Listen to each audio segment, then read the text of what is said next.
তীরে যাইয়া নবীন নাবিক হইয়া ওই না সুরধ্বনির ওই না সুরধ্বনি ওই না সুরধ্বনির তীরে যাইয়া নবীন নাবিক হইয়া সহচর মেলিয়া খেলা সহচর মেলিয়া খেলা দেখো খেলিছে গোরারা খেলিছে গোরারা খেলিছে গোরারা খেলিছে গোরারা সুরধ্বনি তীরে যাইয়া খেলিছে গোরারা সুরধ্বনির তীরে যাইয়া খেলিছে গোরারা ওই সুরধ্বনি তীরে যাইয়া খেলিছে গোরারা সুরধ্বনির তীরে যাইয়া খেলিছে গোরারা হরিনামের খেলা হরিনামের খেলা হরিনামের খেলা খেলে হরিনামের খেলা হরি বলায় আর বাহু তোলা হরিনামের খেলা হরি বলয়ের বাহু তোলা হরিনামের খেলা হরি বলায় আর বাহু তোলা হরিনামের খেলা হরি বলয়ার বাহু তোলা খেলে হরিনামের খেলা খেলে হরিনামের খেলা হরি বলয়ার বাহু তোলা খেলে হরিনামের খেলা হরি বলয়ার বাহু তোলা খেলে হরিনামের খেলা হরি বলয়ার বাহু তোলা খেলিছে গোরারা সহচর মেলিয়া খেলা ভাবনিধি গৌর সুন্দর আমার আপনাদের মতো অগণিত পারিষদ বর্গ সঙ্গে নয়ে ভাগীরথী সুরধ্বনি গঙ্গার তীরে গিয়ে তিনি আপন মনে হরিনামের খেলায় মত্ত হয়েছে। আর খেলা খেলতে খেলতে মহাপ্রভুর সেই পূর্ব লীলার কথা স্মরণ হলো। যেই না পূর্ব লীলার কথা স্মরণ হলো, পারিষদ বর্গদের ডেকে বললেন, শোনো গো শোনো, আজকে আমার মনে বড় বাসনা জেগেছে, আজকে আমি নবদ্বীপের ঘাটে ঘাটে হরিনাম দেব। ভক্তমণ্ডলী, ভক্তিমতী মায়েরা, বিষয়টা একটু আস্বাদন করুন। আজকে মহাপ্রভুর মনে বড় বাসনা, নবদ্বীপের ঘাটে ঘাটে তিনি হরিনাম দেবেন। পারিষদ বর্গরা বলল, প্রভু এ কেমন বাসনা? এ বাসনা তো আমরা আগে কখনো শুনি নাই। বলে, শোনো, আমি যখন কলিযুগের মাটিতে এসেছিলাম, আমি মনে মনে তিনখানা বাসনা করেছিলাম। এক হলো আমি নবদ্বীপের প্রতিটি ঘরে ঘরে হরিনাম দেব, দ্বিতীয়ত হলো আমি নবদ্বীপের হাটে মাঠে হরিনাম দেব, তৃতীয়ত হলো আমি নবদ্বীপের ঘাটে ঘাটে হরিনাম দেব। হরি বল, হরি হরি। এই শোনো ভক্তগণ, আমি নবদ্বীপের প্রতিটি ঘরে ঘরে হরিনাম দিলাম, সেই নাম কেউ নিল আবার কেউ নিল না। আমি নবদ্বীপের হাটে মাঠে হরিনাম দিলাম, সেই নাম কেউ নিল আবার কেউ নিল না। কিন্তু জানো, আমার প্রতিজ্ঞার তৃতীয় কর্মটি বাকি রয়েছে, সেটি হলো আমি নবদ্বীপের ঘাটে ঘাটে হরিনাম দেব। আর এই নবদ্বীপের ঘাটে হরিনাম দিতে হলে আমার একটি নৌকোর প্রয়োজন, তাই তোমরা তাড়াতাড়ি করে আমায় একটি নৌকো এনে দাও। যেই না বললেন নৌকো এনে দাও, পাশেই দাঁড়িয়েছিলেন গৌরীদাস পণ্ডিত, তাড়াতাড়ি করে ছুটে গিয়ে মহাপ্রভুকে একটি বিরাট বড় নৌকো এনে দিলেন। আর যেই না নৌকোটা এনে দেওয়া হলো, মহাপ্রভু আপন সদল বল সঙ্গে করে শিখল করতাল সঙ্গে নয়ে ওই নৌকোর ওপর উঠে গিয়ে বসলেন। আর নৌকোর ওপর উঠে বসে মহাপ্রভু আপন মনে বলতে লাগলে, শোনো গো শোনো, শোনো গো শোনো, এই গঙ্গার দুতীরে যত জনযাত্রী দাঁড়িয়ে আছো, যারা দাঁড়িয়ে আছো, তোমরা সবাই কান খুলে শুনে না, কানে খুলে শুনে না। আজকে আমার এই ঘাটে যারা পারাপার হবে, পারাপার হবে, তাদের সবাইকে আমি কি করব জানো? আমি কি করব জানো? আমি বিনা করিতে পার করিব, বিনা করিতে পার করিব, বিনা করিতে পার করিব, আমি বিনা করিতে পার করিব। করিবাতে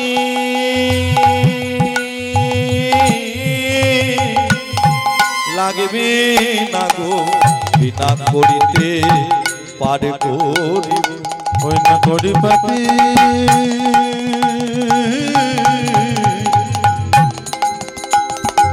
লাগবে না, বিনা করিতে পার শোনো শোনো, আজকে আমার ঘাটে যারা পারাপার হবে তাদের সবাইকে আমি বিনা করিতে পারাপার করে দেব। কি মায়েরা বলুন, আপনারা সবাই বিনা করিতে পারাপার হবেন তো? সবাই সবাই বিনা করিতে পারাপার হবেন? দুটি বাহু তুলে হরিধ্বনি সহকারে বলুন। নিতাই গৌর প্রমানন্দে হরি হরি বল হরি বল। হরি বল হরি বল। তাহলে সবাই আপনারা বিনা করিতে পারাপার হবে। দেখুন আজকে নৌকোর যাত্রীবৃন্দ তারাও মনে মনে ভাবলো, মহাপ্রভু যখন ঘোষণা করেছে চলো সবাই মিলে মহাপ্রভুর নৌকোতে গিয়ে বসি, এই বলে তাড়াহুড়ো করে গিয়ে অসংখ্য যাত্রীবৃন্দ মহাপ্রভুর নৌকোতে উঠে বসেছে।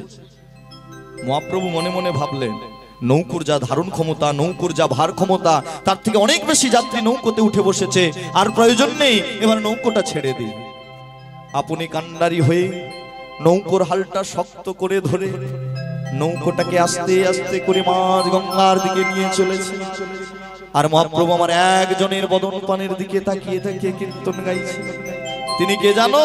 ওই প্রিয় গদা ধরো সঙ্গে, প্রিয় গদা ধরো সঙ্গে, ওই প্রিয় গদা ধরো সঙ্গে, প্রিয় গদা ধরো সঙ্গে, পুরবর সভরঙ্গে, প্রিয় গদা ধরো সঙ্গে, পুরবর সভরঙ্গে, নৌকাতে বসিয়া করে কেলি, নৌকাতে বসিয়া করে কেলি, নৌকাতে বসিয়া করে কেলি, নৌকাতে বসিয়া করে কেলি। কি বললেন? প্রিয় গদাধর সঙ্গে পুরবর শুভরঙ্গে নৌকাতে বসিয়া করে গেলি। আজ গদাধর প্রভুর বদন পানের দিকে তাকিয়ে তাকিয়ে মহাপ্রভু কীর্তন গাইতে গাইতে নৌকোটাকে আস্তে আস্তে মধ্য গঙ্গার দিকে নিয়ে চলেছে। ভক্তমণ্ডলী, ভক্তিমতী মায়েরা, এই গদাধর প্রভুকে নেই, গদাধর প্রভু হলেন বৃন্দাবনের রাধারানীর এক অংশ। এই গদাধর প্রভু হলেন বৃন্দাবনের রাধারানীর স্বরূপ মাধুর্য। রাধারানী ভগবান নিজের বামঙ্গ থেকে সৃজন করলেন রাধারানীকে, নিজের বামঙ্গ থেকে সৃজন করলেন। একদিকে লীলারস আস্বাদন, অপরদিকে জগজ্জীবকে শিক্ষা। তাই জগজ্জীবকে শিক্ষা দেওয়ার জন্য রাধারানীকে নিজের বামঙ্গ থেকে সৃজন করে আয়ান ঘোষের গৃহে পাঠিয়ে দিলেন। আজকের বিষয়টা হবে, আপনারা সবাই দর্শন করবেন, আস্বাদন করবেন। তাহলে দেখুন রাধারানীকে যে ভগবান সৃজন করলেন, ছোট্ট করে একটু বলে দিই, তিনটি মাধুর্য দিয়ে ভগবান সৃজন করলেন। কি? ভাব মাধুর্য, প্রেম মাধুর্য আর স্বরূপ মাধুর্য। এই তিনটি মাধুর্য দিয়ে সৃজন করলেন। কিন্তু আবার ওই ভগবান কলিযুগের মাটিতে আসবার সময় রাধারানীর কাছ থেকে দুটো মাধুর্য চেয়ে এনেছিলেন। কি কি? এক হলো ভাব আর প্রেম। এই ভাব আর প্রেম দুটো মাধুর্য চেয়ে এনে তিনি কলিযুগের মাটিতে রাধা কৃষ্ণ মিলিত তনু শ্রী গৌরাঙ্গ হলেন। আর ওই স্বরূপ মাধুর্যটা রাই গদাধর রূপে এই কলিযুগের মাটিতে প্রকট হলেন। নিতাই গৌর প্রেমানন্দে হরি হরি হরি বল। তাই এই গদাধর প্রভু হলেন রাধারানীর স্বরূপ মাধুর্য। তাই গদাধর প্রভুর বদন পানের দিকে তাকিয়ে তাকিয়ে কীর্তন গাইছেন। আর নৌকোটাকে এমন সময় মাঝ গঙ্গায় উপস্থিত করেছে। যেই না নৌকোটা মাঝ গঙ্গায় উপস্থিত হলো, অমনি মহাপ্রভুর কৃপায় ঝড় বৃষ্টি শুরু হয়ে নদীতে ঢেউ উঠতে শুরু করেছে। আর ওই ঢেউয়ে ওই যাত্রীপূর্ণ নৌকোটা মধ্য গঙ্গায় প্রায় ডুবু ডুবু অবস্থা। ডুবে গেল, ডুবে গেল, ডুবে গেল। যাত্রীরা সবাই আকুল আর্তনাদ করে চিৎকার করতে লাগলো, ডুবে গেল, বাঁচাও আমাদের, বাঁচাও, ডুবে গেল গো। কে বাঁচাতে আসবে মা ওই মধ্য গঙ্গায়? যখন এদিক ওদিক তাকিয়ে দেখলো কেউ বাঁচাতে আসছে না, তখন তারা সবাই মিলে ভগবানের শরণাপন্ন হলেন। নিতাই গৌর প্রেমানন্দে হরি বল। হরি হরি বল। সবাই মিলে ভগবানের নাম বলতে লাগলো, নিজেরা বাঁচবার জন্য ভগবানকে ডাকছে। আর ওই সময় নদীর দুতীরে সবাই তো মহাপ্রভুর নৌকোতে উঠতে পারেনি মা। নদীর দুতীরে যতজন ছিল তারা ওই নৌকোর যাত্রীদেরকে বাঁচানোর জন্য হরি বল হরি বল বল। হরি বল, হরি বল। ঘন ঘন উতরল সবে বলে হরি বল, ঘন ঘন উতরল সবে বলে হরি বল, ঘন ঘন উতরল সবে বলে হরি বল, ঘন ঘন উতরল সবে বলে হরি বল। দুকুলের লোক যত দেখে, দুকুলের লোক যত দেখে, দুকুলের লোক যত দেখে, দুকুলের লোক যত দেখে ভুবন মোহন নাইয়া দেখিয়া বিবশ হইয়া, ভুবন মোহন নাইয়া দেখিয়া বিবশ হইয়া, ভুবন মোহন নাইয়া দেখিয়া বিবশ হইয়া, ভুবন মোহন নাইয়া দেখিয়া বিবশ হইয়া, যুবতী ভুলিল লাখে লাখে, যুবতী ভুলিল লাখে লাখে, যুবতী ভুলিল লাখে লাখে, যুবতী ভুলিল লাখে লাখে। এমন ভুবন মোহন নাবিককে দর্শন করে লক্ষ লক্ষ যুবতীর মন প্রাণ হরণ হয়ে গেল মা। আর ওই সময়ে কয়েকজন নদিয়া নাগরী এসেছিল গঙ্গার ঘাটে জল আনতে। গঙ্গার ঘাটে জল আনতে সে এমন ভুবন মোহন নাবিককে দর্শন করে একজন আরেকজনকে গিয়ে বলছে, জানো দিদি, আজকে গঙ্গার ঘাটে এক অপূর্ব রূপের নবীন নাবিককে দর্শন করে এলাম। বলে, আরে গঙ্গার ঘাটে প্রতিনিয়ত কত শত শত নাবিক যাতায়াত করে। বলে, না গো না, আজকে যাকে দর্শন করলাম আর পূর্বে যাদেরকে দর্শন করেছি সম্পূর্ণ আলাদা। মোরা এমন নাবিক দেখি, মোরা এমন নাবিক দেখি নাই, এমন নাবিক দেখি না, এমন নাবিক দেখি না, আছে বলে শুনি নাই, এমন নাবিক দেখি না, আছে বলে শুনি নাই, এমন নাবিক দেখি নাই, আছে বলে শুনি নাই, এমন নাবিক দেখি না, আছে বলে শুনি নাই, এই না নবদ্বীপ মাঝে, আছে বলে শুনি নাই, এই না নবদ্বীপ মাঝে, আছে বলে শুনি নাই, এই না নবদ্বীপ মাঝে, আছে বলে শুনি নাই, এমন নাবিক দেখি না, এমন নাবিক দেখি না, জগজনচিত চোর গৌর সুন্দরম, জগজনচিত চোর গৌর সুন্দরম, জগজনচিত চোর গৌর সুন্দরম, জগজনচিত চোর গৌর সুন্দরম, যা করে তাই পরতে কো, যা করে তাই করতে কো, যা করে তাই পরতে কো, যা করে তাই পরতে কো। মহাজন বললেন, জগজনচিত চোর গৌর সুন্দরম, যা করে তাই পরতে কো। এখানে পরতে কো শব্দের অর্থ হলো বাবা প্রত্যক্ষ। মহাজন বোঝাতে চাইলেন যে লীলা সাক্ষাৎ, লীলা বর্তমান। লীলা আজ থেকে 5,500 বৎসর পূর্বে বৃন্দাবনের লীলা নয়, লীলা আজ থেকে 500 বৎসর পূর্বে নবদ্বীপের লীলা নয়।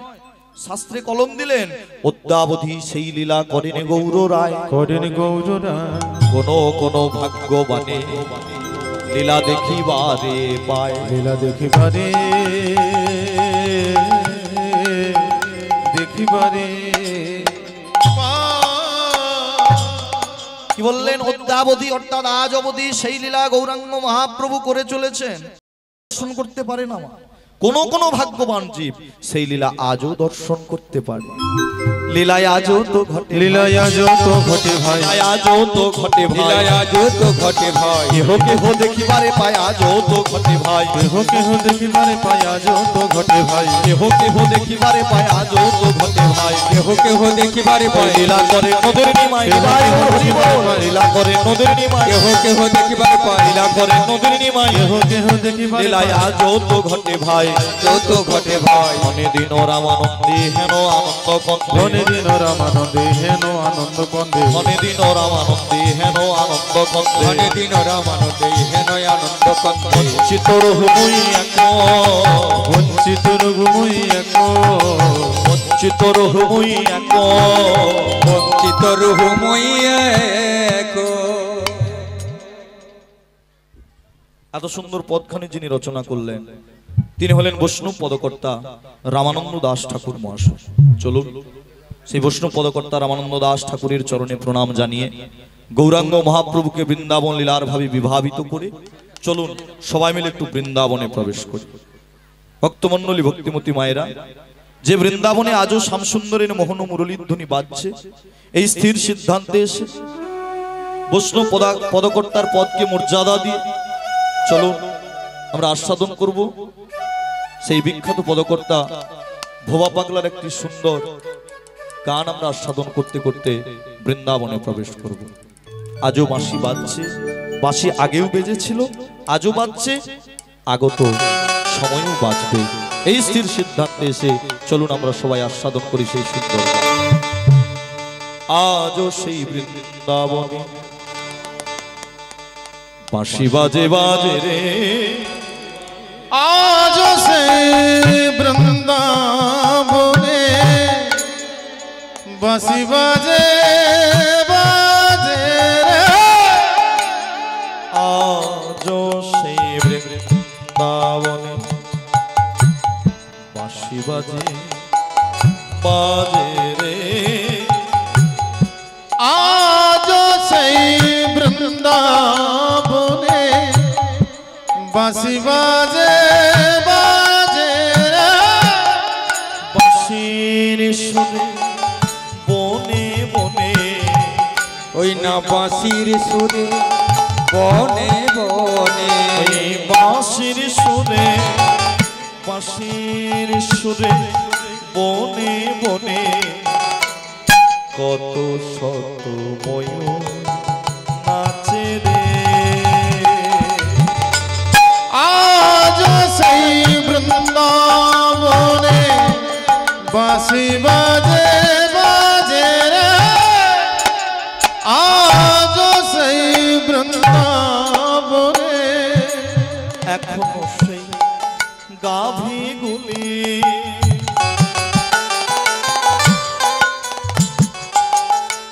গোচারণে ওড়ায় ধুলি, এখনো সেই গাভীগুলি গোচারণে উড়ায় ধুলি, সখাসনে কোলা কোলে, সখাসনে কোলা কোলে, বন্ধুসনে কোলা কোলে, বন মাঝে রে। আজ সেই বৃন্দাবনে বাঁশি বাজে বাজে রে আজ সেই বৃন্দাবনে এখনো সেই ব্রজললনা,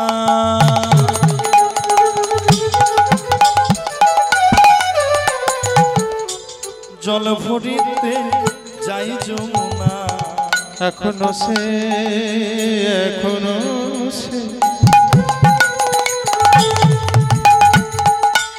ব্রজললনা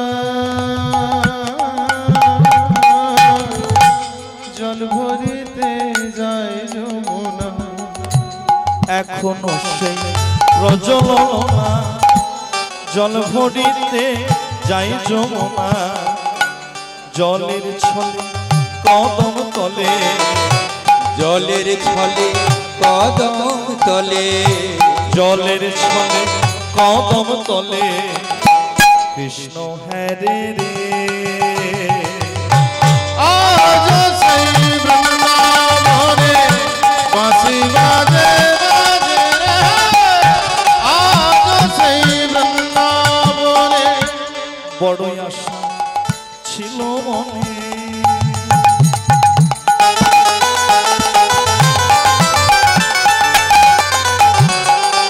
বিখ্যাত পদকর্তা ভোবা পাগলা বলছেন, মাতৃ সাধক হয়ে তিনি সারা জীবন মায়ের সেবা করে গেলেন। তার মনের শেষ আরতি, মনের শেষ একদম অন্তিম দশায় বসে তিনি এই গানখানি রচনা করেছিলেন। জীবনের অন্তিম দশায় বসে তার মনের শেষ আরতিটুকু তিনি এই গানের মধ্য দিয়ে নিবেদন করলেন। কি বললেন? বড়ই আশা ছিল মনে,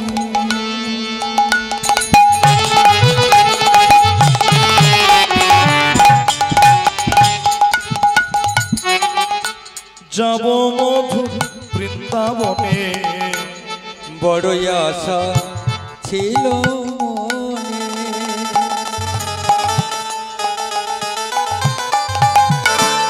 যাব মধুর বৃন্দাবনে, ভোবা পাগলা রয় গোপনে, ভোবা পাগলা রয় গোপনে, ভোবা পাগলা রয় গোপনে, মায়ার মাঝে রে। আজ সেই বৃন্দাবনে বাঁশি বাজে বাজে রে আজ সেই বৃন্দাবনে বাঁশি বাজে বাজে রে আজ সেই বৃন্দাবনে ভক্তমণ্ডলী, ভক্তিমতী মায়েরা, আজও সেই বৃন্দাবনে বংশীধ্বনি হচ্ছে। এমন বেলায় প্রাণ গোবিন্দ আমার সেই বৃন্দাবনে গোচারণ খেলা খেলতে খেলতে যমুনার কিনারে এসে দাঁড়ালে আর বংশীর ধ্বনি করছে। আর এমন সময় সেই বংশীর ধ্বনি শ্রবণ করলো কে না, জটিলা কুটিলা মন্দিরে রয়েছে কৃষ্ণ প্রেমবক্ষ বিলাসিনী প্রেমময়ী রাধার ঠাকুরানী।